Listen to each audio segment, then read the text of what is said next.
Welcome to the sessions of Java programming by Dr. Badra Srinivas. So in the previous sessions, we have discussed about object-oriented programming concepts.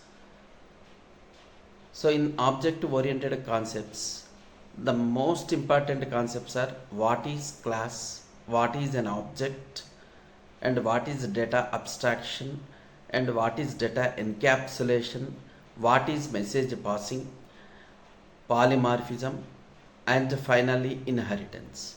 So these are the most important concepts of the object oriented programming language. So in the previous sessions already we have discussed about what is object, what is class, and what is data abstraction, and what is data encapsulation, and how the messaging is done between the objects of a classes. And in this session we are going to discuss about what is inheritance and what is polymorphism, what are its advantages, why do we want to use this inheritance and polymorphism, why these concepts are introduced into the object oriented programming. So that we are going to discuss in this session. So let us start first with inheritance. So what is inheritance? So inheritance is nothing but one class getting the properties of another class is called inheritance. Means if there is already some class which is already there, suppose you take an example of class A.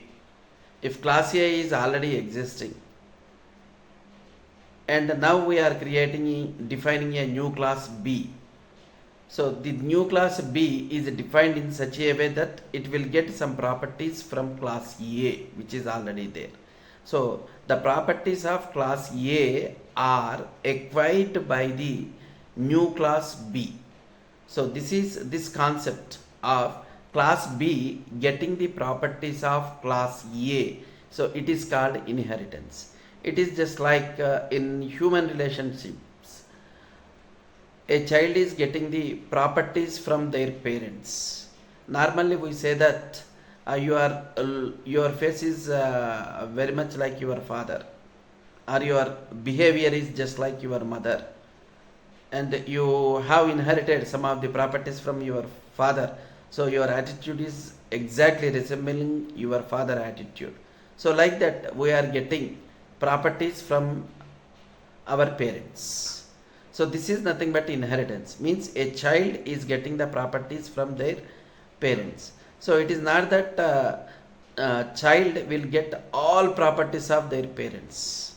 So they will get only few properties. Same concept we are using in object oriented programming. If the class is already there, if it is already existing with certain variables and certain methods, so then we can inherit those variables and those methods into the new class which we are going to define. So this concept of one class acquiring the properties of another already existing class is called inheritance. So inheritance concept is widely used in program development because it will save a lot of time to the user in writing already existing code. Instead of spending time in writing already existing code, directly that code you can take and you can use inside your new class. So that is the great advantage with the inheritance. So in the inheritance, the class, we have taken an example of class A which is already existing, and another class B which is getting the properties from class A. So class A is already existing class, or you can say it is base class because it is giving its properties to its newly created classes. So therefore the class A is called base class, or it is called parent class, or it is also called superclass. Superclass, base class, parent class means this is the old class which is already defined in the program, which is already there, which is already run, which is already tested, and the properties of this class we are going to inherit into the newly created class. So that newly created class is getting the properties from this already existing class. So therefore newly created class which is the derived class from the already existing class. So therefore, if already existing class is called base class, then the newly created class is called derived class. So base class and derived class. Base class means already existing class. Derived class means the newly created class. Suppose if you call already existing class as super class, then the newly created class is called subclass. Means superclass and subclass concept. If already existing class, if you are calling as parent class, then the newly created class is called child class. Means child class is getting properties from its parents. Means all the variables and methods which are defined inside the parent class, they are getting inherited into the child class. So like this, in the inheritance, like the human relationships, we are also having relationships among the classes which we are using in the programming. That is parent class, child class, or base class, derived class, super class, and it's a subclass, like that. And a class is also having ancestor classes, and a class may also be having descendant classes. And here you may get a doubt that when a new class is created from the already existing class, that new class becomes the child class, or it is a derived class to the already existing class. And this newly created class can be used to create another new class from this newly created class. So this newly created class will be acting as a parent if you are creating another class from this new class. Okay, means if a class is there, class A is there, from class A you can get class B, from class B you can get class C. So like that you can derive any number of classes from one class to another class. Any number of levels you can go, class A to class B, from class B you can derive class C, and from class C you can derive class D. Like that you can go up to any number of levels. Okay, and here one more important thing is how many child classes you can create from a parent class. There is no restriction. Suppose if class A is the parent class, from a parent class A, you can create any number of child classes. You can create class B, you can create class C from class A, and you can create class D, class E, class F from the class A. So class B, C, D, E, F classes are derived from class A. So class A is acting as a parent to class B, class C, class D, class C. So like that, when a class is there, from that class you can create any number of child classes. There is no restriction. You have to create only one class, you have to create only two classes. Such restrictions are not there. Okay, so here what we did is, class A is there. From class A we have created a new class called class B. So this is called, this class B is called, we are calling it as a subclass or child class or derived class. And here class A is called superclass or parent class or base class. So from class A we have derived class B. So like that, from class A you can derive class C, you can derive class D, and you can create a class C. So like that, any number of classes B, C, D, E, F you can create from class A. So then class A becomes the parent to all these classes. So that is the greatness of inheritance. And this you can do for any number of levels. Okay, so there is no restriction. From class A you can create class B. Class B now acting as a parent to class C, means class C is derived from class B, and class C again you can use it as a parent, and from there you can create a class D from class C. So like that, any number of levels you can move. So if you are deriving one class from another class level by level, that is called multi-level inheritance. Multi-level inheritance. Suppose if you are creating multiple children classes from only one parent class, multiple child classes from only one parent class. From class A is the parent from which I am creating children classes like class B, class C, class D, class C, like that. So class B, class C, class D, class E, all these are the child classes for class A. So this type of inheritance, we are calling it as a hierarchical inheritance. Hierarchical inheritance. Multi-level inheritance, hierarchical inheritance. Suppose only from class A, just like I have shown here, if you are deriving only one child class, that is class B, then it is called simple inheritance. Means only one parent and one child. So then it is called simple inheritance. So like this, inheritance is of different types. Simple inheritance, multi-level inheritance, hierarchical inheritance. There is another type of inheritance that is called multiple inheritance. But this multiple inheritance is not directly supported by the Java language. So therefore we are using an alternate methods, alternate techniques to develop this multiple inheritance, which is not directly supported, but we are having different mechanisms to develop this multiple inheritance in Java. So that we are going to learn in subsequent sessions. So what is this multiple inheritance? Multiple inheritance is nothing but only one child class. It is getting properties from multiple parent classes. Let you are deriving some class X. You are creating a class X. Okay, so that class X is getting properties from class A, class B, class C. So from three classes, class A, class B, class C, it is getting properties. Class X is getting properties. Means class X is having three parents, class A, class B, class C. So from each parent it is inheriting the sum of the properties into the class X.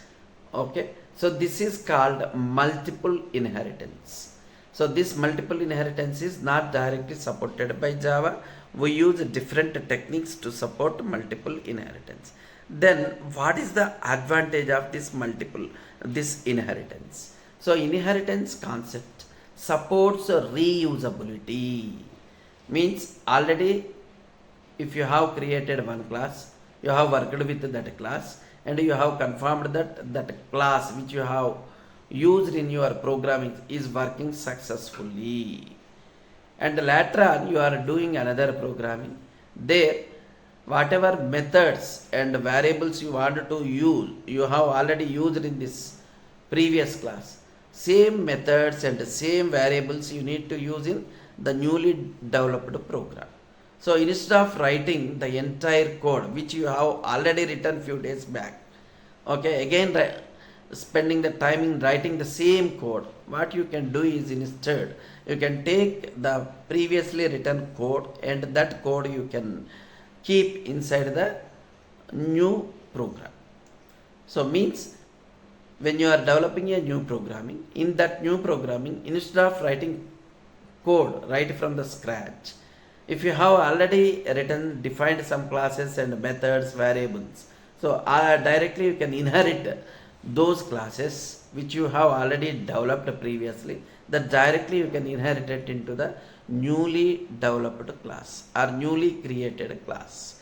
So this will save a lot of time in developing your project, because you are not writing the entire code, the code which you have already written few days back, so that code you are using now.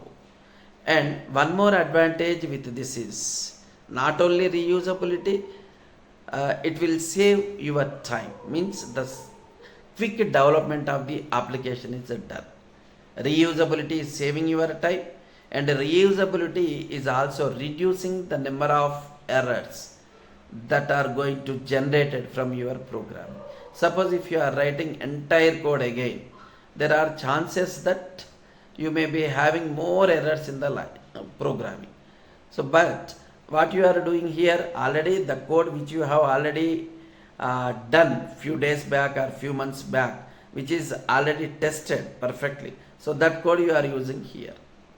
Okay, so therefore since that code is already tested and you have confirmed that it is working well, So therefore directly you are using that code here. So therefore you do not get any errors from that code.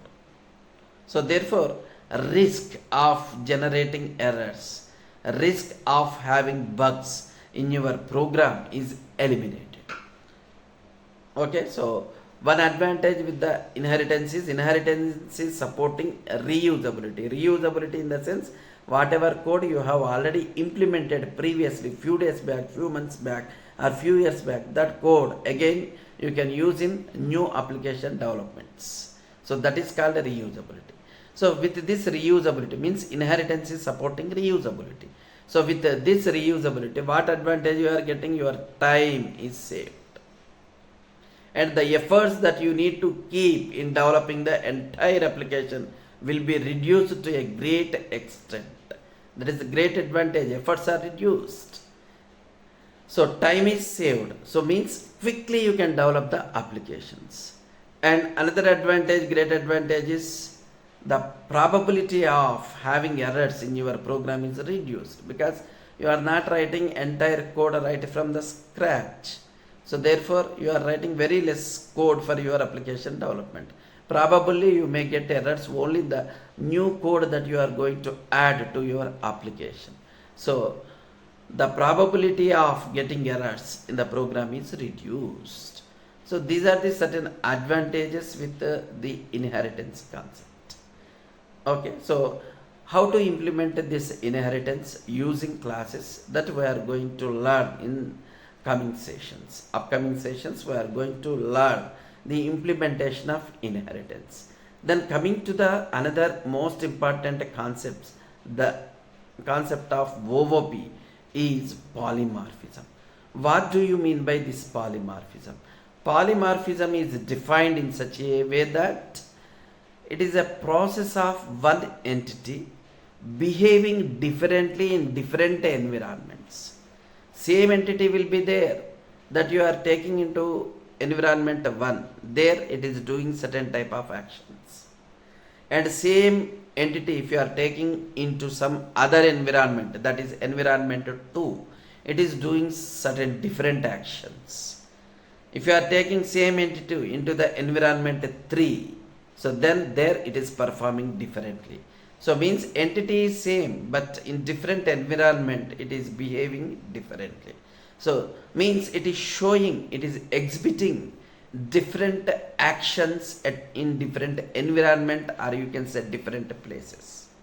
So one entity doing different actions at different places, so or different environments, it is called inheritance. So inheritance is the process of one entity doing different tasks based on the environment. Okay, so this poly, the name itself representing that poly means many, morphism means showing. So it is showing many different forms in different environments. So this is called polymorphism. Polymorphism is the process of one entity doing differently in different environments. I will give you one example to understand polymorphism. You take the example of yourself. You are a student. So when you are there in the college environment, means as long as you are there in the college premises or classroom or in the buildings, so your attitude, your behavior, your actions are something different. So all these actions will be in a polite way when you are talking with your friends, when you are talking with your faculty, or when you are moving in the corridors, your attitude is something different. But same person, when you are going to your home, the environment has changed. So you are now there in home environment where your parents will be there and your siblings are there in your home, and your attitude, your actions, your behavior is different in your home. So this is means the person is same, but when he is there in college environment, his behavior, his attitude, his actions are different. The same person when he is there in the home, so his attitude is different. Same person when he is there in the movie theater, along with his friends. His attitude is something different there. He performed different actions there. So entity is same, that is person is same.